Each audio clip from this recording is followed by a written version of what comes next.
GSG presents White Ink Wednesday. I'm Mark Sudol, and a textile application specialist with Graphic Solutions Group. Today I want to go over what one of the most common questions that customers ask me is how to print wet on wet. So what we're going to do today, we're going to do a black t-shirt with a 6-color design on top, 1 flash. So our underbase, our flash, and then our 5 following colors will all be printed wet on wet. And we'll show you how to eliminate ink buildup on the back of your screens, your image smearing, or any of the issues you can have. One of the most important factors is your underbase. And a lot that has to do with the underbase is the screen mesh that you're using. Our underbase that we're going to do today is actually a 230 mesh. We're going to use a 60, 90, 60 durometer squeegee at about a 15-degree angle, and we're going to run about 40 pounds of pressure on that squeegee. And we're going to do 2 passes.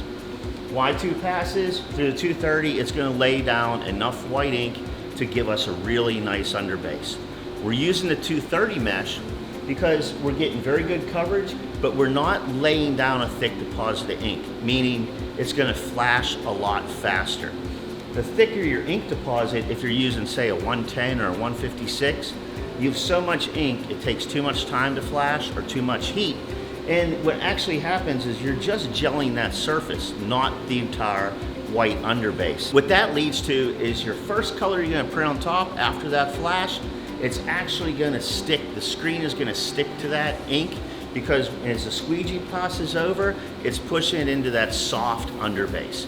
You don't want it cured, you just want it dry to the touch. And a thinner ink deposit is gonna give us that ultimate underbase.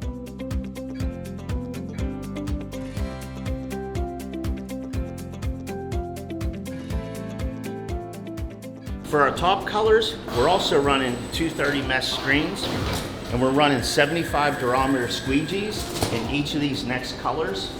And we're running between that 30 and 40 pounds of pressure and about a 15-degree squeegee angle. A single print stroke, we're clearing the screens really nice. And one of the great things that we're doing with this is we're using the Wilflex Rio mixing system colors. So you have very minimal buildup. You're not getting any ink collecting on the bottom of the screen. As you can see as we're running it, there's nothing is sticking to the screens. Everything's peeling really nice. All of our off contacts on this M&R Cobra are set at number 1, which is going to give us just enough peel as the squeegee travels across the screen. And here's our finished shirt. 6 colors, all wet on wet after we flash the white underbase. 230 mesh screens, really nice coverage. Good blending of colors throughout the design, super soft feel because there's very little ink being laid down on the garment. For more tips and information on screen printing, visit GoGSG.com, follow us on social media, and we'll see you next time.